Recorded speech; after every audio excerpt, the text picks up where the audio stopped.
아저씨, 바람 부는 날엔 저 골목으로 가세요. 처마 밑에서 주워 먹인 꼬마 하나가 툭 던진 말이었습니다. 엿장수 박만복은 도무지 이해할 수가 없었습니다. 장이 서는 큰 길을 놔두고 사람 하나 없는 막다른 골목으로 가라니요. 허나 만복은 결국 그 골목 안으로 발을 들였습니다. 그런데 골목 어귀에 들어서자마자 뭔가 이상한 일이 벌어지기 시작하였습니다. 이 꼬마는 대체 어디서 왔으며 어찌하여 엿장수도 모르는 것을 알고 있었던 것일까요? 지금부터 엿장수 만복과 말수 적은 꼬마 돌쇠의 기막힌 이야기를 들려드리겠습니다. 조선 어느 읍내에 엿장수 하나가 살고 있었지요.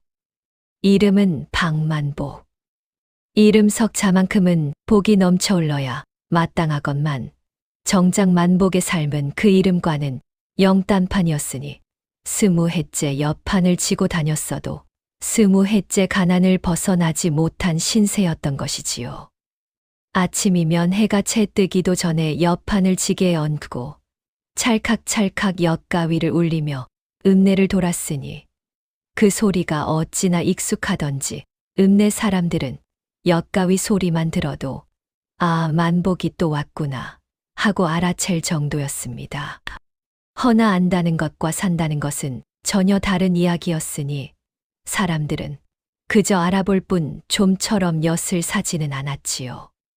해가 중천에 떠올라도 엿파는 좀처럼 줄어들지 않았으니 지나는 안악이 있으면 엿 사려, 엿이요 외쳐보았고 서당 앞에서 아이들이 몰려 나오면 가위를 더 크게 찰칵거려 보기도 하였습니다. 허나 안악은 고개를 돌렸고 아이들은 구경만 하다 슬금슬금 사라지기 일쑤였지요. 장이 파할 무렵이 되어서야 겨우 서너 조각을 팔아 동전 몇 잎을 손에 쥐었으니 그날도 여느 날과 다를 것이 없는 하루였던 것이었습니다. 에이, 오늘도 이게 다야. 만복은 빈 옆판을 내려다보며 길게 한숨을 내쉬었지요. 옆판이라 하기도 민망하게 되어서 조각만 남은 채였으니 저녁 해가 뉘엿뉘엿 기울어가는 가운데 만복은 지게를 고쳐 메고 터덜터덜 발걸음을 옮겼습니다. 갈 곳이라고는 읍내의 어귀 객주집 처마 밑뿐이었으니 집 한 칸 없는 신세라 비가 오나 눈이 오나 그 처마 밑이 만복의 잠자리였던 것이지요. 객주집 처마 밑에 지게를 내려놓고 등을 기대려던 순간이었습니다. 어둠 속에 뭔가가 쪼그리고 앉아 있었지요. 만복은 눈을 가늘게 뜨고 들여다보았으니 작은 아이였습니다.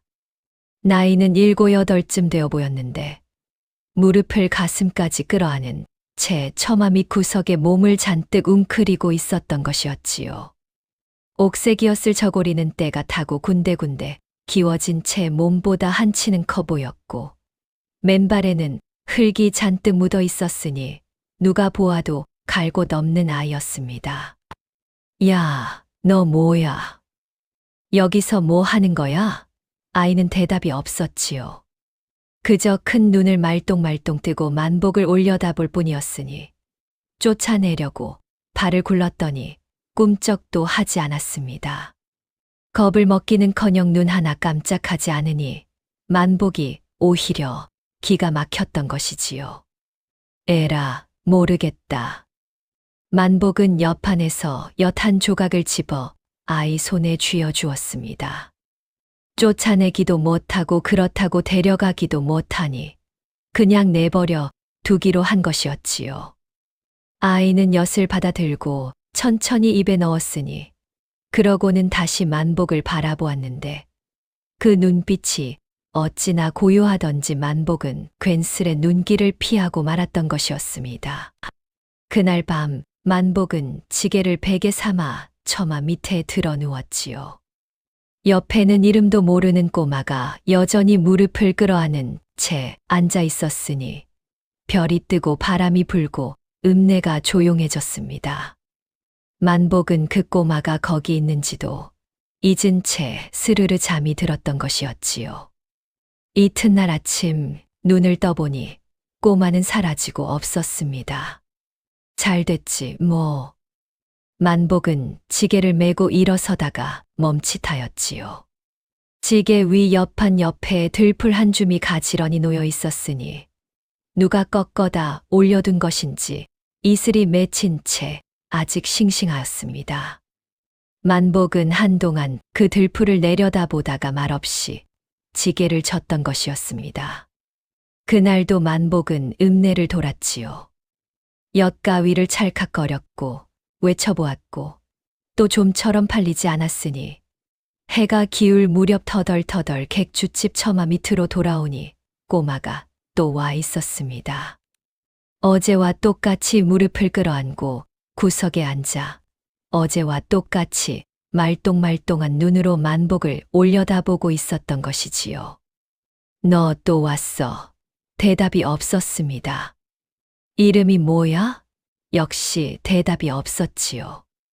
아이는 그저 눈만 깜빡였으니 만복은 쪼그리고 앉아 한참을 들여다보다가 혼잣말처럼 중얼거렸습니다. 얼굴이 꼭 돌처럼 무표정하게 생겼네. 돌쇠라고 불러야겠다. 그 말에 아이는 아무 반응도 하지 않았지요. 싫다는 것도 좋다는 것도 아니었으니 만복은 또 엿 한 조각을 쥐어주고 드러누웠고 돌쇠는 또 말없이 그 자리에 앉아 있었습니다. 사흘이 지났지요. 나흘이 지났으니 돌쇠는 아침이면 어디론가 사라졌다가 저녁이면 어김없이 그 자리에 와 있었던 것이었습니다. 만복이 뭘 먹고 다니냐 물어도 대답이 없었고 어디서 자다 오냐 물어도 눈만 깜빡였지요. 허나 어쩐 일인지 만복은 더 이상 꼬마를 쫓아낼 생각을 하지 않았으니 그저 저녁마다 엿 한 조각씩 쥐어주고 그 옆에서 잠이 들었던 것이었습니다. 20해 동안 혼자였던 처마 밑이 아주 조금 덜 쓸쓸해진 것 같기도 하였지요. 닷새째 되던 날 아침이었지요. 하늘이 잔뜩 흐리더니 새벽부터 된 바람이 불어왔으니 장터 쪽에서 먼지가 뿌옇게 날리고 가게 처마에 매달린 깃발들이 미친 듯이 퍼덕거렸습니다. 이런 날은 사람들이 죄다 집 안으로 들어앉으니 엿이 팔릴 리가 없었던 것이지요. 만복은 지게를 매다가 다시 내려놓으며 혼잣말을 하였습니다. 오늘은 그냥 쉬어야겠다. 그때였지요. 돌쇠가 만복의 소매를 잡아당겼습니다. 만복이 내려다보니 돌쇠가 손가락으로 어딘가를 가리키고 있었지요. 따라가 보니 읍내 안쪽 골목이었으니 장이 서는 큰 길과는 반대 방향이었습니다. 사람도 없고 가게도 없는 서당 담벼락을 끼고 도는 좁디좁은 막다른 골목이었던 것이었지요. 거기가 어딨다고? 거긴 아무것도 없잖아. 돌쇠는 대답 대신 다시 그 골목을 손가락으로 가리켰으니 눈 하나 깜짝하지 않고 흔들림도 없었습니다. 만복은 어이가 없어서 피식 웃었지요. 그러자 돌쇠가 입을 열었습니다. 아저씨, 바람 부는 날은 저 골목으로 가세요. 평소에 말이 없던 아이라 그 한마디가 유난히 또렷하게 들렸지요. 만복은 멈칫하였으니 20해 엿장수 경험에 바람 부는 날 막다른 골목으로 가라는 법은 없었던 것이었습니다. 그런 법이 어디 있겠습니까? 에이, 말도 안 되는 소리. 만복은 손을 내저으며 지게를 집어들었지요. 그런데 발이 떨어지지 않았으니 돌쇠가 여전히 같은 자리에 서서 같은 방향을 가리키고 있었기 때문이었습니다. 그 눈빛이 어찌나 조용하고 단단하던지 만복은 괜스레 가슴이 서늘해졌지요. 설마 이 꼬마가 뭔가 아는 건가? 결국 만복은 지게를 고쳐매고 그 골목 쪽으로 발걸음을 옮겼으니 스스로도 왜 그러는지 알 수 없었던 것이었습니다. 20해 경험보다 7, 8 꼬마의 눈빛을 믿은 것이었으니 참으로 한심한 노릇이었지요. 골목 어귀에 들어서자 바람이 확 몰아쳤습니다. 좁은 골목이라 바람이 더 세게 느껴졌으니 만복은 옆판을 붙들며 눈을 찡그렸지요. 역시 아무것도 없었습니다. 텅 빈 골목 담벼락, 그리고 저 끝에 서당 쪽문 하나뿐이었으니 거봐, 아무것도 없잖아. 이 꼬맹이가 그 순간이었습니다. 서당 쪽문이 와락 열리더니 아이들이 우르르 쏟아져 나왔지요. 훈장 어른이 잠시 자리를 비운 틈을 탄 것인지 아이들이 제잘거리며 골목 안으로 뛰어들었으니 그러다 만복의 옆판을 발견하고는 눈이 번쩍 뜨였던 것이었습니다. 엿이다. 엿장수다. 순식간이었지요. 아이들이 만복을 에워쌌고 엿 달라, 저것도 달라 손을 내밀었으니 만복은 얼떨결에 엿가위를 들고 찰칵찰칵 잘라주었습니다. 동전이 들어왔지요. 또 들어왔습니다. 아이들이 더 사겠다며 다시 뛰어 들어갔다가 동전을 쥐고 나왔으니 엿판이 줄어들었습니다. 자꾸 줄어들었지요. 해가 중천에 오르기도 전에 엿판이 텅 비었습니다. 만복은 한동안 텅 빈 엿판을 내려다보았지요. 20해였습니다. 20해 동안 단 한 번도 해가 중천이 되기 전에 엿판을 다 판 적이 없었으니 그런데 오늘 바람이 불어 장사를 포기하려던 날 꼬마 하나가 이끈 막다른 골목에서 엿판을 다 비웠던 것이었습니다. 만복의 눈가가 뜨거워졌지요. 쑥스러워서 손등으로 눈을 비볐습니다. 야, 너. 돌쇠가 담벼락에 기대 조용히 서 있었지요. 어떻게 알았어? 돌쇠는 아무 말도 하지 않았으니 다만 바람이 골목을 타고 서당 쪽으로 흘러가는 방향을 손가락으로 가만히 짚어 보였습니다. 바람결에 엿냄새가 실려 서당 안까지 흘러들어간 것이었지요. 공부하다 냄새를 맡은 아이들이 참지 못하고 뛰쳐나온 것이었으니 만복은 그 손가락 끝을 한참 바라보다가 피식 웃었습니다. 20해 엿장수가 꼬맹이한테 배웠네. 그날 저녁 만복은 엿재료를 사러 가면서 돌쇠를 데리고 갔지요. 처음으로 함께 읍내를 걷는 것이었으니 돌쇠는 만복 옆에서 말없이 걸었고 만복은 아무 말도 하지 않았습니다. 허나 어색하지는 않았지요. 객주집으로 돌아오는 길에 만복이 국밥 한 그릇을 사서 돌쇠 앞에 놓았습니다. 돌쇠는 두 손으로 그릇을 감싸 쥐고 천천히 먹었지요. 급하게도 허겁지겁도 아니었으니 다 먹고 나서 만복을 한번 올려다보더니 말없이 고개를 꾸벅하였습니다.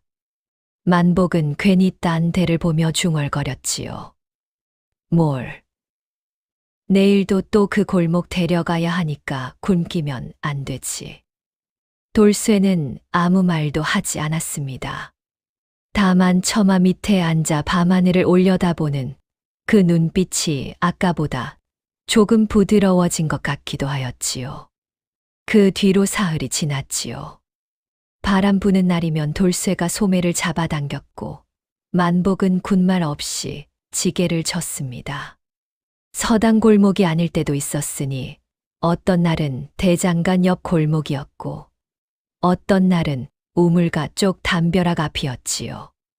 돌쇠가 가리키는 자리마다 어김없이 손님이 몰렸으니 만복은 사흘 내리 옆판을 다 비웠던 것이었습니다. 20해 엿장수 인생에 한 번도 없던 일이었지요. 읍내에 소문이 퍼지기 시작한 것은 바로 그 무렵이었습니다. 박만복이 요즘 귀신같이 자리를 잡는다더라. 어디서 파나 했더니 팔리지 않을 곳이 없다 하네. 소문이란 것이 퍼지면 사람이 따라붙기 마련이었지요. 장터 한쪽에서 엿장수 일을 하던 최서방이 어느 날 아침 만복 뒤를 슬그머니 따라붙었습니다. 그 다음 날은 떡장수 노파까지 합세하였으니 만복이 발을 옮기는 곳마다 뒤에 두세 명씩 줄줄이 따라다니는 꼴이 되었던 것이었습니다. 만복은 어깨가 잔뜩 올라갔지요. 나 박만복이 워낙 자리 보는 눈이 있거든. 돌쇠가 옆에서 말없이 올려다보았습니다. 만복은 그 눈길을 못 본 척하였지요. 그러던 어느 날이었습니다. 돌쇠가 배탈이 났는지 아침부터 처마 밑에 웅크리고 일어나질 못하였지요. 만복은 잠시 돌쇠를 내려다보다가 혼잣말을 하였습니다. 나 혼자도 충분하지. 20해 경험이 있는데. 그렇게 큰 소리를 치고 홀로 지게를 졌으니 뒤에서 최서방이 어김없이 따라붙었지요. 만복은 평소 돌쇠가 데려가던 방향과 비슷하게 가보려 했으나 막상 혼자 서니 어디가 어딘지 도통감이 오지 않았습니다. 바람이 부는 방향도 살펴보고 골목 방향도 살펴보았으나 전부 엇비슷해 보였던 것이지요. 저쪽이 맞겠지. 아마. 만복은 짐짓 확신에 찬 표정을 지으며 한 골목으로 접어들었습니다. 아무도 없었지요. 기다렸으나 아무도 오지 않았으니 엿가위를 크게 찰칵거려 보았으나 역시 아무도 오지 않았습니다. 최서방이 옆에서 슬금슬금 눈치를 보았지요. 만복은 못 본 척하며 자리를 옮겼으니 이번엔 우물가 쪽이었습니다. 거기서도 아무도 오지 않았던 것이었습니다. 또 옮겼지요. 거기서도 마찬가지였으니 해가 뉘엿뉘엿 기울도록 엿 한 조각도 팔지 못하였습니다. 저녁이 되어 객주집 처마 밑으로 돌아오니 돌쇠가 일어나 앉아 있었지요. 만복을 올려다보는데 옆판을 힐끔 보더니 다시 만복을 보았습니다. 옆판은 아침 그대로였으니 한 조각도 줄지 않은 채였지요. 만복은 지게를 쿵 내려놓으며 딴 데를 보았습니다. 오늘은 그냥 쉬기로 했어. 돌쇠는 아무 말도 하지 않았지요. 그저 고개를 한 번 끄덕이고는 다시 무릎을 끌어안았으니 그 고개 끄덕임이 묘하게 얄미웠습니다. 만복은 벌러덩 들어 누우며 중얼거렸지요. 내일은 내가 나와야 해. 알겠어? 돌쇠는 대답하지 않았습니다. 허나 이튿날 아침 언제 그랬냐는 듯 멀쩡하게 일어나 만복의 소매를 잡아당겼으니 만복은 속으로 안도하면서도 겉으로는 퉁명스럽게 내뱉었지요. 에휴, 어제 쉬길 잘했네. 그 뒤로 나흘이 더 지났지요. 만복의 여파는 매일 비워졌으니 소문은 더 크게 퍼졌습니다. 이번엔 장터 바깥에서 장사를 하는 사람들까지 만복을 찾아오기 시작하였던 것이었지요. 어떤 이는 좋은 자리를 알려달라 부탁하였고 어떤 이는 돈을 내겠다고까지 하였습니다. 만복은 으쓱하였으나 속으로는 뜨끔하였지요. 내가 아는 게 아닌데. 그러나 그 말은 입 밖으로 나오지 않았으니 만복은 그저 헛기침을 하며 얼버무렸습니다. 경험이 쌓이면 자연히 알게 되는 거지. 돌쇠가 옆에서 조용히 만복을 올려다보았습니다. 만복은 또 그 눈길을 못 본 척하였지요. 돌쇠는 아무 말도 하지 않았으니 허나 그 눈빛이 어쩐지 아저씨, 그거 제가 하는 겁니다 라고 말하는 것 같아 만복은 자꾸 딴 데를 보게 되었던 것이었습니다. 그날 밤이었지요. 처마 밑에 나란히 앉아 있는데 만복이 문득 입을 열었습니다. 야, 돌쇠야. 돌쇠가 고개를 들었지요.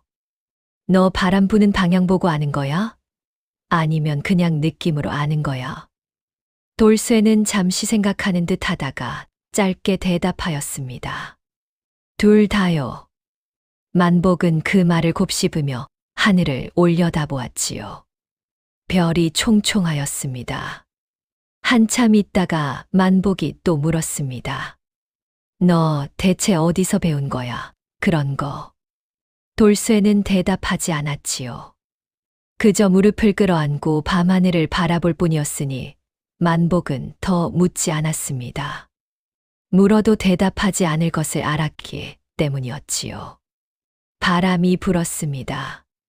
돌쇠가 그 바람의 방향을 가만히 손가락으로 짚었으니 아무에게 보여주는 것도 아니었고 아무 말도 없었습니다. 그저 혼자 바람을 느끼는 것이었지요. 만복은 그 모습을 옆에서 가만히 바라보다가 눈을 감았습니다. 열흘이 지날 무렵이었지요. 만복의 옆판이 매일 비워진다는 소문이 읍내를 넘어 이웃 마을까지 퍼졌으니 덩달아 돌쇠를 수상히 여기는 눈길도 늘어나기 시작하였습니다. 처음에는 그저 만복이 데리고 다니는 꼬마로만 알았던 것이었는데 가만 보니 부모도 없고 갈 곳도 없어 보이는 아이가 날마다 만복 곁에 붙어 다니고 있었던 것이지요. 읍내 사람들이 하나둘 수군거리기 시작하였습니다. 저 아이 부모가 누구야? 어디서 왔대? 글쎄, 아무도 모른다더군. 갑자기 나타났다나. 급기야 객주집 할멈이 만복을 붙잡고 한마디 하였지요. 만복아, 저 꼬마 어디서 데려온 거야? 역병 걸린 집 아이 아냐? 괜히 가까이 뒀다가 탈나는 거 아니야? 만복은 손을 내저었습니다. 아이고, 할멈도 멀쩡하게 잘 먹고 잘 다니는데 무슨 역병이에요. 그러니까 하는 말이지. 부모도 없고 어디서 왔는지도 모르는 아이를 어떻게 믿어. 내쫓아. 만복은 그 말에 대답하지 않았지요. 할멈이 처마 및 자기 자리를 쓰는 것도 눈 감아주는 터라 대놓고 거스르기도 못하였으니 그렇다고 돌쇠를 내쫓을 생각도 없었던 것이었습니다. 그저 얼버무리고 자리를 피하였지요. 그날 저녁 만복은 돌쇠 옆에 쪼그리고 앉아 물었습니다. 야, 돌쇠야. 너 진짜 어디서 온 거야? 돌쇠는 한동안 말이 없었지요. 그러다 문득 강 쪽을 바라보았습니다. 읍내 남쪽으로 흐르는 강이었으니 저녁 노을이 강물 위에 붉게 깔려 있었지요. 거기서 왔어요. 만복은 강 쪽을 바라보았습니다. 강에서, 강 건너편 마을에서 왔다는 거야. 돌쇠는 더 이상 아무 말도 하지 않았지요. 강을 바라보는 그 눈빛이 어찌나 멀리 있는 것 같던지 만복은 더 물을 수가 없었습니다. 뭔가 묻지 말아야 할 것을 건드린 것 같은 느낌이었던 것이지요. 며칠이 더 지났지요. 읍내 어귀 쪽에 사는 훈장 어른이 어느 날 만복을 불러 세웠습니다. 나이가 지긋한 어른으로 읍내에서 그를 가르치는 분이었으니 만복은 얼른 허리를 굽혔지요. 박서방, 자네 데리고 다니는 저 꼬마 말이야. 예, 돌쇠 말씀이십니까? 그 아이, 혹시 그를 아는가? 만복은 고개를 갸웃하였습니다. 글이라고는 가르쳐 준 적도 없었고 돌쇠가 글을 쓰는 것을 본 적도 없었으니 그저 모른다고 대답하려던 참이었지요. 그런데 훈장 어른이 먼저 말을 이었습니다. 며칠 전에 내 서당 담벼락에 누가 글씨를 써놨는데 아이 키 높이였거든. 그런데 글씨가 어찌나 반듯하던지 웬만한 선비 글씨 뺨칠 정도였어. 자네 저 꼬마 아닌가 싶어서. 만복은 입이 벌어졌지요. 그날 밤 만복은 돌쇠를 빤히 바라보았습니다. 야, 너 글 알아? 돌쇠는 대답하지 않았지요. 글 쓸 줄 알면 어디서 배운 거야? 서당을 다닌 거야? 역시 대답이 없었으니 만복은 답답하여 손을 내밀었습니다. 써봐. 뭐든 좋으니까 써봐.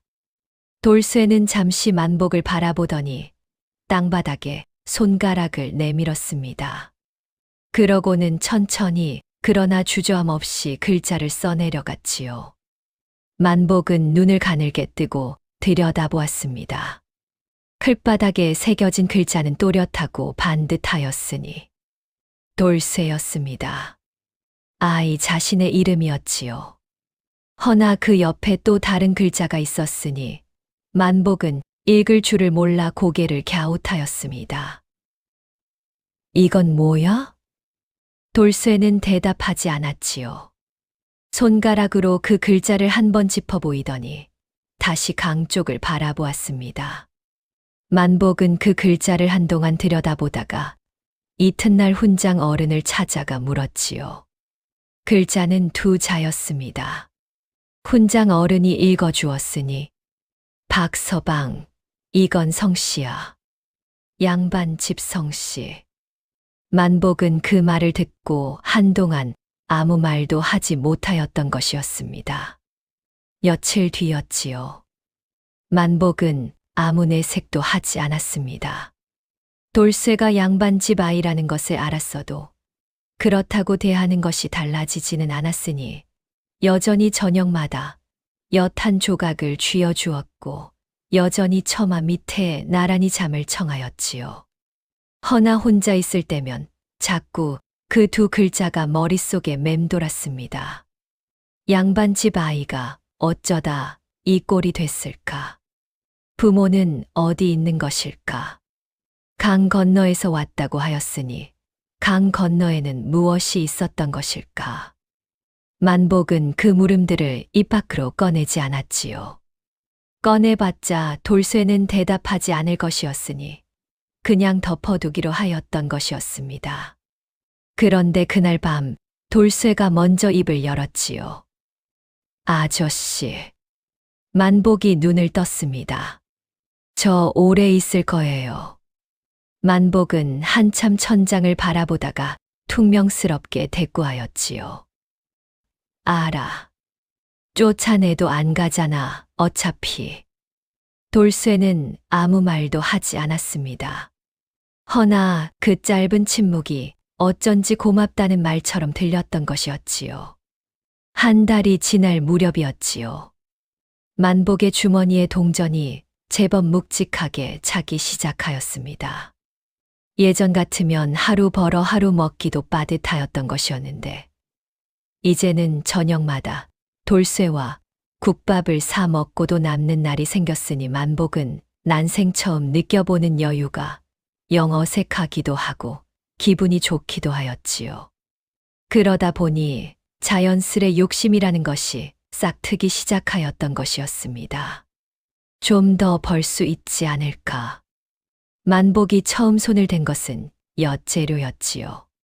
장에서 조청을 살 때 늘 가던 가게 대신 값이 싼 곳을 찾아갔으니 거기서 파는 조청은 빛깔이 탁하고 냄새가 좀 달랐습니다. 허나 만복은 대수롭지 않게 여겼지요.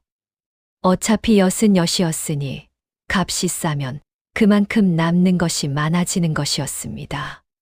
그렇게 만든 엿을 들고 돌쇠를 따라 자리를 잡았는데 손님이 오긴 왔습니다. 서당 아이가 엿을 집어 입에 넣더니 미간을 찡그렸지요. 아저씨, 이거 맛이 좀 이상한데요. 뭐가 이상해, 멀쩡한 엿이야. 아이는 머뭇거리다 그냥 돌아갔습니다. 다음 손님도 한 조각 사서 맛을 보더니 다시는 오지 않았지요. 그날 여파는 절반도 비우지 못한 채 저녁을 맞았으니 만복은 고개를 갸웃하였습니다. 자리가 좀 안 좋았나. 이튿날도 마찬가지였지요. 돌쇠가 좋은 자리를 잡아주었으나 손님들이 엿을 맛보고는 하나둘 발걸음을 돌렸으니 만복은 슬슬 불안해지기 시작하였습니다. 그래도 재료가 문제라는 생각은 좀처럼 들지 않았지요.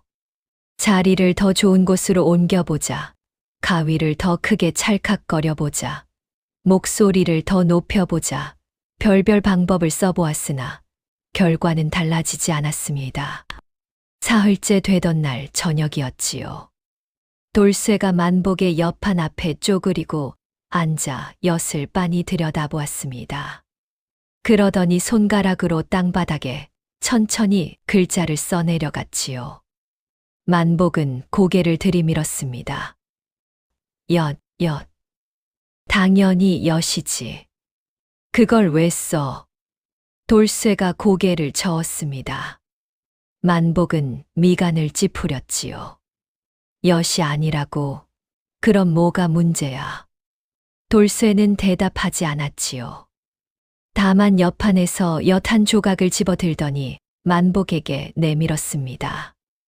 먹어보라는 것이었지요. 만복은 머뭇거리다 받아서 입에 넣었습니다. 달긴 달았습니다. 허나 뭔가 텁텁한 뒷맛이 남았으니 만복은 천천히 씹다가 그 자리에서 굳어버렸지요. 자신이 늘 만들던 엿맛이 아니었습니다. 조청이 달랐으니 엿이 달랐고 엿이 다르니 손님이 돌아선 것이었지요. 자리가 문제가 아니었던 것이었습니다. 만복은 한참 말이 없었습니다. 내가 재료를 바꿨다. 돌쇠는 고개를 끄덕였지요. 값싼 걸로 썼어. 돌쇠는 또 고개를 끄덕였습니다. 뭐라 핀잔을 주는 것도 아니었고 눈을 흘기는 것도 아니었으니 그저 그렇다는 것이었지요. 그 담담함이 오히려 만복을 더 멋쩍게 만들었습니다. 이튿날 아침 만복은 예전에 늘 가던 조청 가게로 갔지요. 값이 2배였으니 주머니에서 동전을 꺼낼 때 손이 좀 떨렸습니다. 허나 어쩌겠습니까? 만복은 이를 악물고 돈을 내었지요. 그렇게 만든 엿을 들고 돌쇠를 따라 자리를 잡았으니 첫 손님이 엿을 맛보고 눈이 반짝였습니다. 아저씨, 이거 예전 맛이에요. 예전 맛이 뭐가 어때서? 원래 이 맛이야. 만복은 짐짓퉁명스럽게 받아쳤지만 속으로는 안도의 숨을 내쉬었지요. 손님이 하나둘 다시 모여들었으니 엿판이 줄어들기 시작하였습니다. 저녁 무렵엔 엿판이 다시 비워졌지요. 만복은 돌아오는 길에 돌쇠 옆에서 조용히 중얼거렸습니다. 자리보다 엿이 먼저라는 거지. 돌쇠는 아무 말도 하지 않았지요. 허나 그 눈빛이 그렇습니다. 라고 말하는 것 같기도 하였습니다. 그날 밤 처마 밑에 나란히 앉아 있는데 만복이 문득 입을 열었지요. 야, 돌쇠야. 돌쇠가 고개를 들었습니다. 너 왜 뭐라고 안 했어? 재료 바꾼 거 진작 알았잖아. 돌쇠는 잠시 생각하는 듯 하다가 짧게 대답하였지요. 아저씨가 알아야 하니까요. 만복은 그 말을 한동안 씹어보았습니다. 가르쳐주면 그만이었을 것을 아저씨 스스로 깨달아야 한다고 기다렸다는 것이었지요. 7, 8 꼬맹이가 그런 생각을 하고 있었던 것이었으니 만복은 괜스레 코끝이 간질거렸습니다. 에이, 별걸 다 생각하네. 만복은 딴 데를 보며 중얼거렸지요. 돌쇠는 아무 말도 하지 않았습니다. 그저 처마 너머 하늘을 바라보았으니 바람이 불었고 별이 떴고 읍내가 조용해졌습니다. 겨울 초입이었지요. 아침 저녁으로 찬바람이 불어오고 처마 밑 돌바닥이 싸늘해지기 시작하였으니 만복은 짚을 한 단 사다가 처마 밑에 깔았습니다. 자신을 위한 것이기도 하였으나 돌쇠를 위한 것이기도 하였지요. 사다 깔고 나서는 괜히 딴 데를 보며 중얼거렸습니다. 짚이 남아서 깐 거야. 딴 뜻 없어. 돌쇠는 아무 말도 하지 않았으니 그저 집 위에 앉아 손으로 한번 쓸어보았지요. 만복은 그 모습을 못 본 척하였습니다. 그런데 그 이튿날 아침이었지요. 돌쇠가 일어나질 못하였습니다. 만복이 이마에 손을 얹어보니 불덩어리였지요. 밤사이 한기가 파고든 것이었으니 맨발로 찬 돌바닥을 밟고 다닌 것이 탈이 난 것이었습니다. 만복은 벌떡 일어섰지요. 의원을 불러야지. 읍내 의원 영감을 찾아갔으나 의원은 왕진비를 먼저 물었습니다. 만복이 주머니를 털어보니 돈이 모자랐지요. 엿 재료값을 치르고 남은 것이 얼마 없었던 것이었으니 만복은 의원 앞에서 머뭇거렸습니다. 다음에 갚으면 안 되겠습니까? 의원은 고개를 저었지요. 만복은 발걸음이 무거운 채로 객주집으로 돌아왔으니 어찌해야 할지 막막하였습니다. 돌쇠는 집 위에 웅크린 채 눈을 감고 있었지요. 숨소리가 가늘었습니다. 그때였지요. 객주집 안쪽에서 할멈이 나왔습니다. 손에는 약재 꾸러미가 들려 있었으니 만복이 멈칫하였지요. 할멈, 그게 뭡니까? 뭐긴 뭐야, 약이지. 할멈은 퉁명스럽게 내뱉으며 돌쇠 곁에 쪼그리고 앉았습니다. 이마를 짚어보고 손목을 살펴보더니 혀를 찼지요. 맨발로 돌아다니더니 진작 버선이라도 신겼어야지. 만복은 어리둥절하였습니다. 할멈, 근데 왜? 시끄러워. 어서 물 끓여와. 만복은 얼떨결에 물을 끓이러 갔지요. 할멈이 약재를 다리는 동안 만복은 그 옆에 쪼그리고 앉아 이것저것 심부름을 하였으니 평소 객주집 처마 및 신세를 치는 터라 어서 하라면 어서 하는 수밖에 없었습니다. 약이 다 다려질 무렵 만복이 슬그머니 물었지요. 할멈, 근데 저 꼬마가 뭐 어떻게 해준 거 있어요? 평소에. 할멈은 약을 저으며 한동안 말이 없었지요. 그러다 입을 열었습니다. 내가 장에서 돌아올 때 짐이 무거우면 어느새 와서 들어줬어. 말도 없이. 만복은 고개를 갸웃하였지요. 그게 언제부터요? 내가 데려온 다음 날부터지. 만복은 입을 다물었습니다. 돌쇠를 데리고 장에 나가 있을 시간이었을 텐데 할멈이 장에서 돌아오는 시간을 알고 먼저 와서 기다린 것이었지요. 그뿐이야. 우물물도 길어다 놨고 장작도 옮겨놨고 내가 뭘 시킨 것도 아닌데 알아서 하더라고. 할멈은 퉁명스럽게 말하였으나 목소리가 조금 잠겨 있었지요.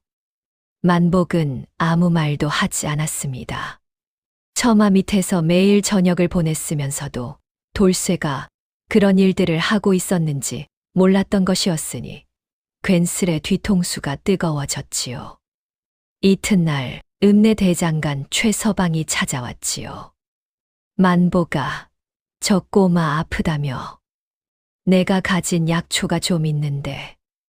영문을 몰라 만복이 물었습니다. 아니, 최서방이 왜? 저번에 내 풀무 불이 꺼졌을 때 저 꼬마가 부채질해 줬거든. 한 식경은 붙여준 것 같더라고. 아무 말도 없이. 그 다음 날은 떡장수 노파가 팥죽 한 그릇을 들고 왔지요. 노파 말로는 비 오는 날 지게가 기울어져 떡판이 엎어질 뻔한 것을 돌쇠가 받쳐줬다고 하였습니다. 그 다음 날은 서당 훈장 어른이 직접 약재를 들고 왔으니 담벼락에 반듯한 글씨를 써준 아이가 아프다는 소식을 들은 것이었지요. 만복은 하루하루 찾아오는 사람들을 바라보다가 처마 기둥에 등을 기대고 눈을 감았습니다. 이 꼬마가 대체 얼마나 많은 사람들에게 조용히 손을 내밀고 있었던 것인지 만복은 알지 못하였던 것이었지요. 사흘째 되던 날 저녁 돌쇠가 눈을 떴지요. 열이 내려 있었습니다. 할멈이 집 위에 이불 한 채를 덮어준 덕이었으니 돌쇠는 눈을 뜨자마자 주변을 천천히 둘러보았지요. 약재 꾸러미들이 곁에 쌓여 있었고 팥죽 그릇이 식은 채로 놓여 있었습니다. 만복이 구석에 앉아 졸고 있었지요. 사흘 내내 곁을 지킨 것이었으니 만복의 얼굴에 피로가 역력하였습니다. 돌쇠는 한동안 만복을 바라보았지요. 그러더니 천천히 손을 내밀어 만복의 소매 끝을 살며시 잡았습니다. 깨우려는 것이 아니었지요. 그냥 잡은 것이었습니다. 만복은 잠결에도 그 손을 느꼈는지 실눈을 떴습니다. 깼어. 돌쇠가 고개를 끄덕였지요. 열은? 돌쇠가 또 고개를 끄덕였으니 만복은 눈을 비비며 일어나 이마를 짚어보았습니다. 열이 많이 내려 있었지요. 만복은 안도의 숨을 내쉬었습니다. 그러고는 괜히 딴 데를 보며 퉁명스럽게 내뱉었지요. 맨발로 돌아다니더니 앞으로 버선 신어. 알겠어? 돌쇠는 소매를 잡은 손을 놓지 않은 채 고개를 끄덕였습니다. 만복은 그 손을 내려다보다가 아무 말도 하지 않았지요. 돌쇠가 자리를 털고 일어난 것은 알아누운 지 닷새째 되던 날이었지요. 아침에 눈을 떠보니 돌쇠가 이미 집 위에 앉아 만복의 지게를 매만지고 있었으니 만복은 눈을 비비며 일어났습니다. 지게 끈이 낡아 끊어질 듯하였던 것을 돌쇠가 끈을 고쳐 묶고 있었던 것이었지요. 다 나았어? 돌쇠가 고개를 끄덕였습니다. 무리하지 마. 오늘은 그냥 쉬어도 돼. 돌쇠는 대답 대신 지게를 만복에게 내밀었지요. 오늘도 나간다는 뜻이었습니다. 만복은 투덜거리면서도 지게를 받아줬으니 그렇게 둘은 또 읍내로 나섰습니다. 그날 저녁이었지요. 만복이 돌아와 지게를 내려놓는데 돌쇠가 보이지 않았습니다. 장에서 헤어진 뒤로 아직 돌아오지 않은 것이었지요. 만복은 집 위에 앉아 기다리다가 무심코 손을 뻗었는데 돌쇠가 늘 웅크리고 자는 자리 밑에 뭔가가 있었습니다. 집 사이에 끼워진 낡은 종이 한 장이었지요. 만복은 처음엔 그냥 집어들었습니다. 돌쇠 것이려니 하고 돌려놓으려던 것이었지요. 그런데 종이를 펼치자마자 손이 멈추었으니 빽빽하게 적힌 글씨가 눈에 들어왔던 것이었습니다. 만복은 글을 읽을 줄 몰랐지요. 허나 글씨가 아이 것이 아님을 알 수 있었으니 흘려 쓴 어른의 글씨였습니다. 종이가 얼마나 낡았던지 군데군데 접힌 자리가 헤어져 있었지요. 만복은 그 종이를 품에 넣었지요. 이튿날 아침 일찍 훈장 어른을 찾아갔습니다. 훈장 어른은 종이를 받아들고 한동안 말없이 읽어 내려갔지요. 만복은 그 앞에 쪼그리고 앉아 눈치를 살폈습니다. 훈장 어른의 표정이 처음엔 담담하였다가 점점 무거워졌으니 다 읽고 나서 한동안 종이를 내려다보았지요. 박서방. 예. 이 아이 양반집 아이가 맞아. 만복은 알고 있었지요. 그러나 다음 말이 달랐습니다. 아비는 이미 세상을 떠났고 어미도 마찬가지야. 둘 다 역병으로. 아이가 5살 때 일이라고 적혀 있어. 만복은 입을 다물었지요. 이 종이는 아비가 죽기 전에 써둔 거야. 아이 이름이랑 출생, 가문을 적어둔 것이지. 혹시라도 누가 이 아이를 거둬주면 신분을 알아볼 수 있도록. 만복은 훈장 어른에게 종이를 돌려받아 품에 넣고 객주집으로 돌아왔지요. 돌쇠는 아직 돌아오지 않아 있었습니다. 만복은 집 위에 앉아 그 종이를 다시 꺼내 들었으니 읽을 줄은 몰랐지만 그냥 들여다보았지요. 5살이면 지금으로부터 2해나 3해 전이었습니다. 2해 혹은 3해를 이 꼬마가 혼자 버텨온 것이었지요. 맨발에 떼탄 저고리, 군데군데 기운 바지. 갈 곳 없어 처마 밑에 웅크리고 앉아있던 것. 말 한마디 없이 읍내 사람들의 짐을 들어주고 물을 길어다 주던 것. 아프면서도 지게끈을 고쳐 묶던 작은 손. 만복은 종이를 접어 다시 품에 넣었습니다. 한동안 아무 말도 하지 못하였지요. 그때 발소리가 들렸습니다. 돌쇠가 돌아온 것이었지요. 처마 밑으로 들어서다 만복과 눈이 마주쳤습니다. 만복은 아무 말도 하지 않았지요. 돌쇠도 아무 말도 하지 않았습니다. 그냥 와서 제 자리에 앉았지요. 만복은 엿한 조각을 집어 돌쇠에게 내밀었습니다. 돌쇠가 받아들었지요. 그게 전부였으니 그날 밤은 그렇게 지나갔습니다. 며칠이 지났지요.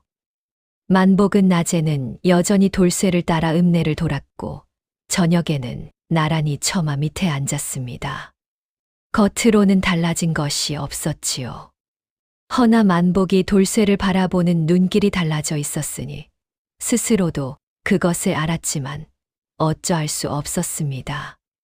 어느 날 저녁이었지요. 만복이 버선 한 켤레를 사와서 돌쇠 앞에 던졌습니다. 신어. 겨울인데 맨발로 다니면 또 알아. 돌쇠는 버선을 들어 한참 들여다보았지요. 그러더니 천천히 신었습니다. 발이 약간 컸지만 그래도 신었지요. 만복은 딴 데를 보며 중얼거렸습니다. 맞는 거 사려니까 발 크기를 몰라서. 큰 거 샀어.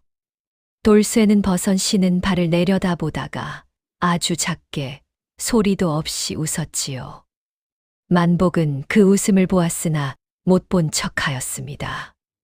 허나 그날 저녁 내내 가슴 한쪽이 이상하게 따뜻하였지요. 그날 밤이었습니다. 돌쇠가 잠들고 나서 만복은 혼자 오래 앉아 있었지요. 품에서 종이를 꺼내 또 들여다보았습니다. 읽을 수는 없었으나 이 종이에 담긴 것이 무엇인지는 알았지요.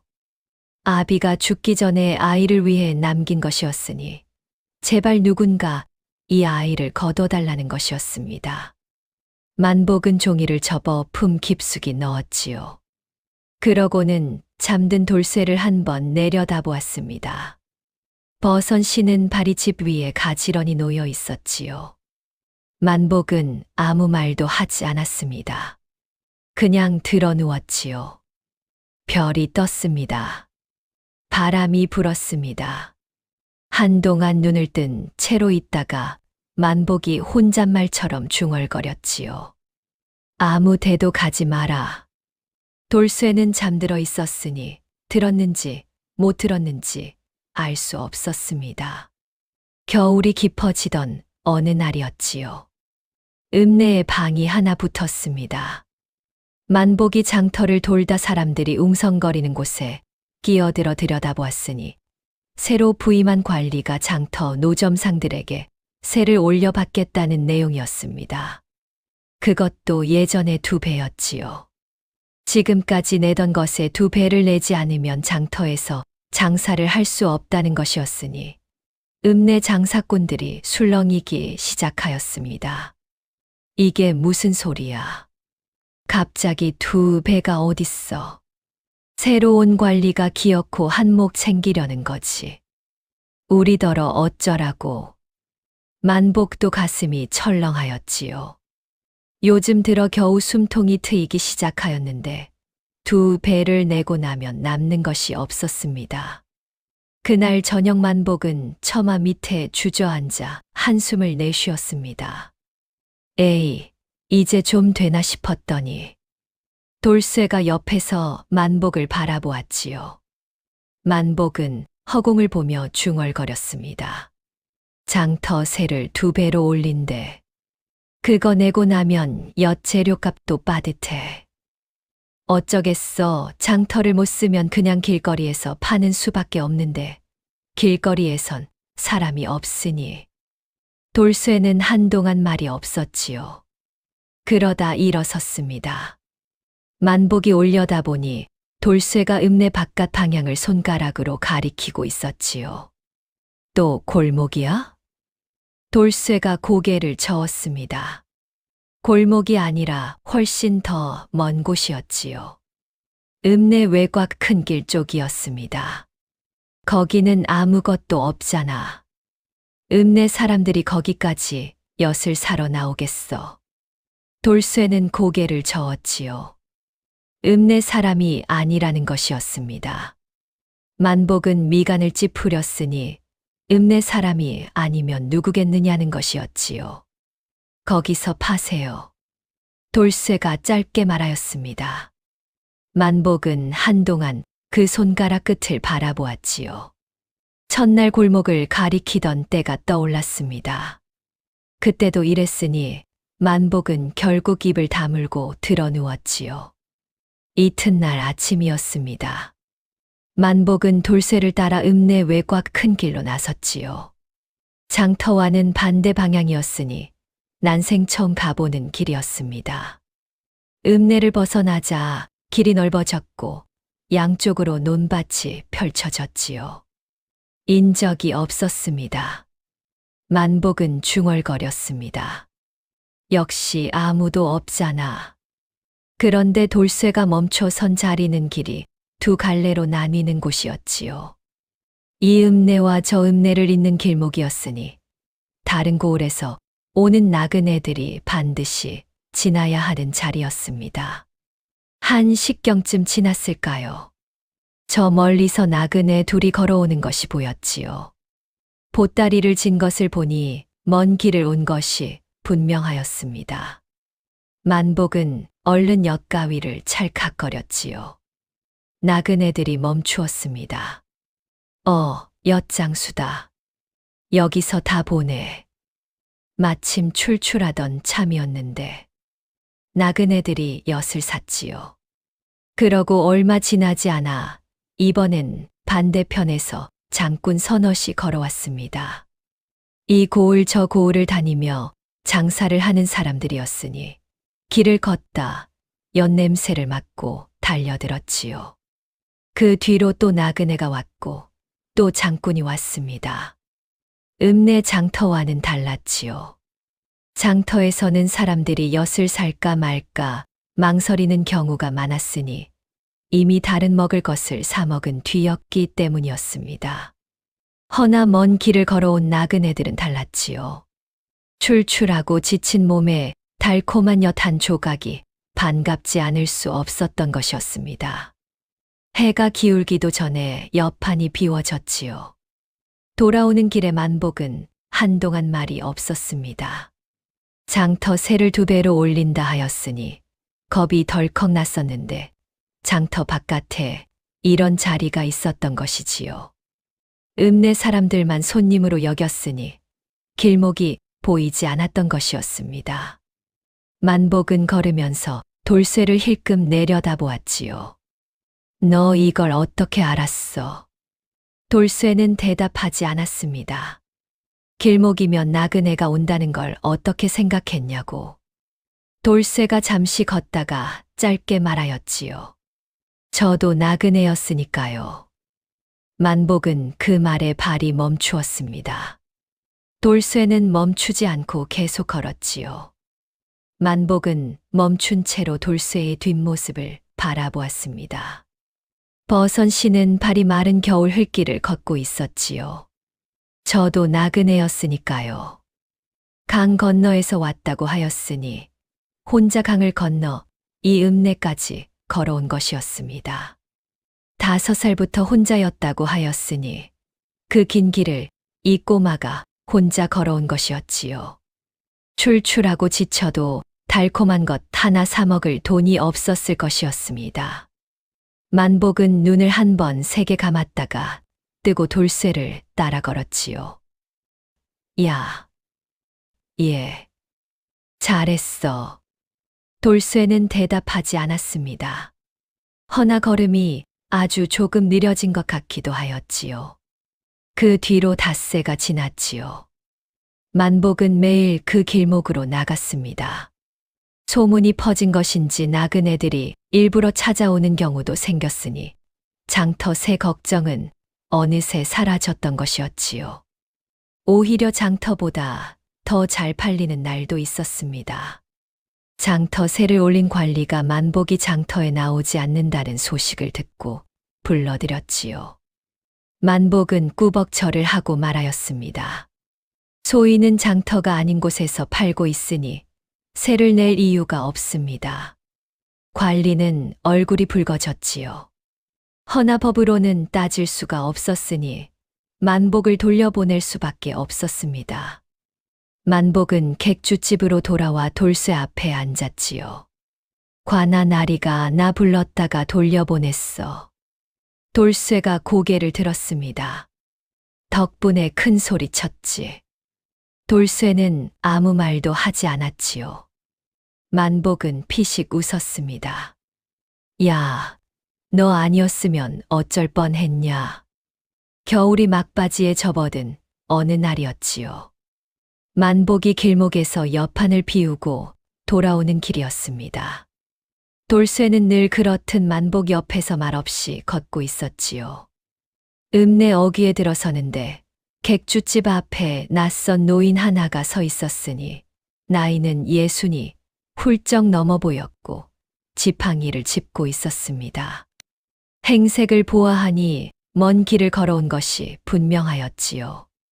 만복은 대수롭지 않게 지나치려 하였는데 노인의 눈길이 돌쇠에게 꽂혔습니다. 노인이 한 발 앞으로 나섰지요. 저 아이. 노인은 돌쇠 앞에 쪼그리고 앉아 얼굴을 들여다보았습니다. 눈이 빨개졌지요. 맞구나. 맞아. 내 아비랑 똑같이 생겼어. 만복이 끼어들었습니다.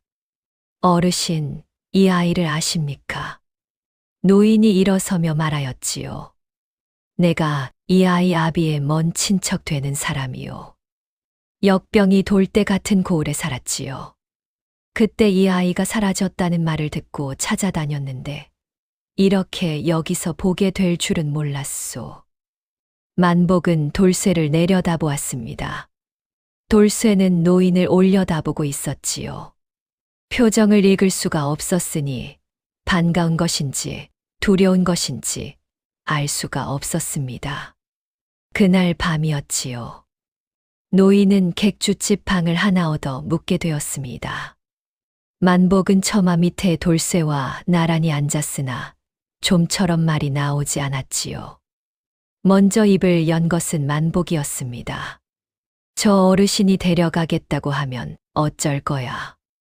돌쇠는 대답하지 않았지요. 따라갈 거야? 역시 대답이 없었습니다. 만복은 무릎을 끌어안고 허공을 보았지요. 억지로 붙잡을 수는 없는 노릇이었으니 친척이 나타났으면 따라가는 것이 맞는 것이었습니다.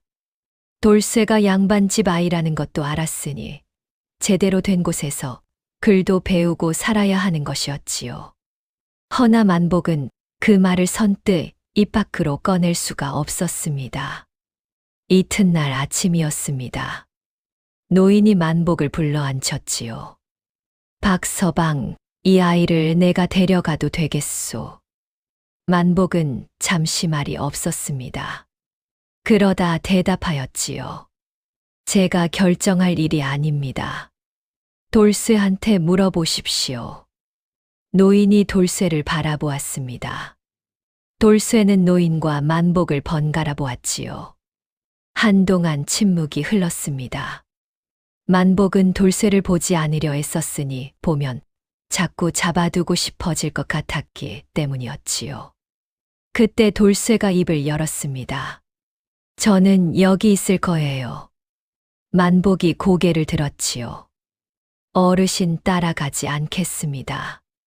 저는 여기 있을 거예요.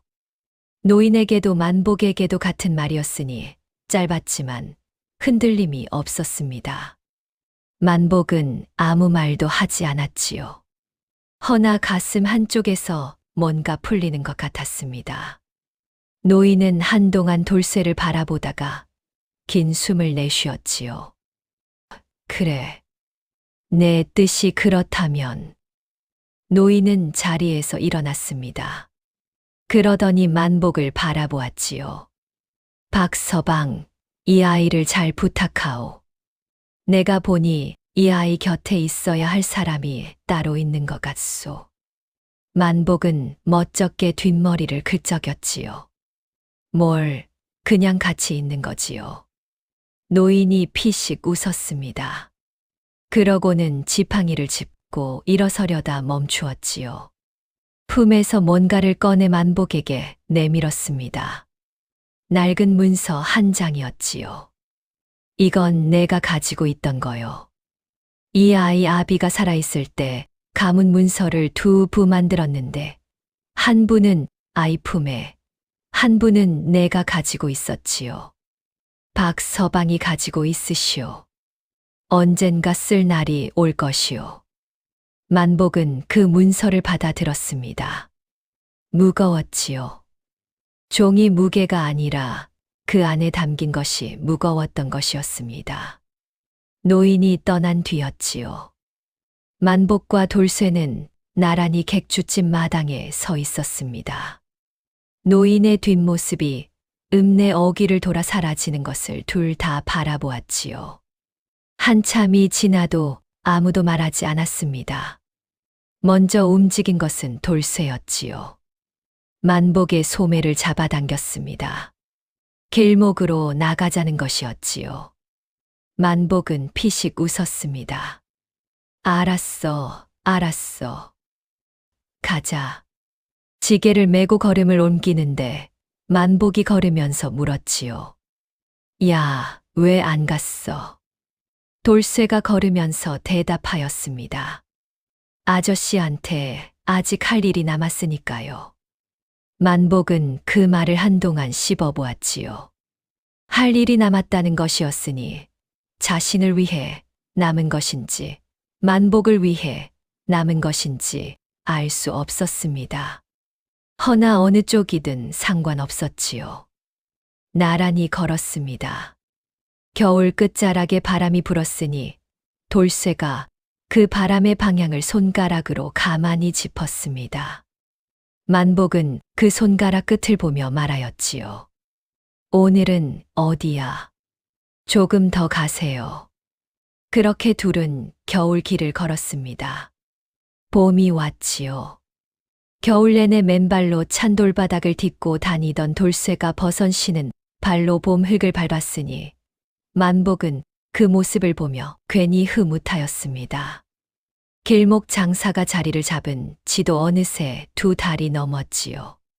주머니에 동전이 제법 묵직하게 쌓였으니 만복은 요즘 들어 자꾸 한 가지 생각이 머릿속을 맴돌았습니다. 가게를 내고 싶었지요. 처마 및 신세를 벗어나 제대로 된 지붕 아래서 엿을 만들고 싶었으니 20해 엿장수 인생에 한 번쯤은 그래도 되지 않겠느냐는 것이었습니다. 만복은 며칠을 읍내 이곳저곳을 기웃거렸지요. 장터 가까운 자리, 우물가 근처, 큰 길 어귀 눈에 들어오는 곳마다 따져보았으나 선뜻 결정이 서지 않았습니다. 어느 저녁이었지요. 만복이 처마 밑에 앉아 혼잣말처럼 중얼거렸습니다. 장터 쪽은 새가 비싸고 우물가는 너무 구석이고 큰 길 어귀는 자리가 좁고 돌쇠가 옆에서 듣고 있었지요. 만복이 투덜거리기를 한참 하다가 돌쇠를 바라보았습니다. 너라면 어디다 낼 것 같아? 돌쇠는 대답하지 않았지요. 대신 일어섰습니다. 그러고는 걷기 시작하였으니 만복은 얼른 지게를 짚고 뒤를 따랐습니다. 어디로 가는지 묻지 않았지요. 물어봤자 대답하지 않을 것을 알았으니 그냥 따라가는 것이 빠른 것이었습니다. 돌쇠가 이끄는 곳은 읍내 안쪽이었습니다. 장터도 아니고 우물가도 아닌 읍내 한복판에서 약간 비껴난 자리였지요. 빈터가 하나 있었으니 지나는 사람이 그리 많지 않아 보이는 곳이었습니다. 만복은 미간을 찌푸렸지요. 여기 사람이 없잖아. 돌쇠는 만복의 말에 대답하지 않았습니다. 대신 그 자리에 서서 눈을 감았지요. 만복은 어리둥절하여 옆에 서 있었습니다. 한동안 그렇게 있었지요. 바람이 불었습니다. 돌쇠가 눈을 떴습니다. 그러고는 손가락으로 바람이 불어오는 방향을 짚었지요. 읍내 바깥쪽에서 안쪽으로 불어들은 바람이었습니다. 그 바람이 지나는 길목 바로 그 빈터였지요. 만복은 천천히 고개를 들었습니다. 바람이 코끝을 스쳤지요. 연냄새가 난다면 이 바람을 타고 읍내 안쪽으로 흘러들어갈 것이었습니다. 아침부터 저녁까지 봄이고 여름이고 가을이고 겨울이고 바람이 부는 날이면 언제나 읍내 전체로 퍼져나갈 것이었지요. 만복은 입을 다물었습니다. 여기다 가게 내세요. 돌쇠가 조용히 말하였지요. 사흘 뒤였지요. 군장 어른이 만복을 불렀습니다. 만복이 가보니 그 자리에 노인이 와 있었지요. 떠났던 노인이었으니 만복은 놀랐습니다. 어르신, 어찌 다시 오셨습니까? 노인이 말하였지요. 내가 고을로 돌아가서 이 아이 일을 관하여 알렸소.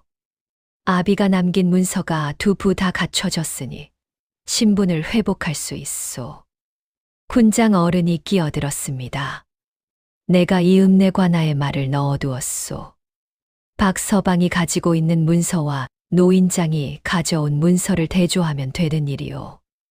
만복은 품속에서 문서를 꺼냈지요. 손이 약간 떨렸습니다.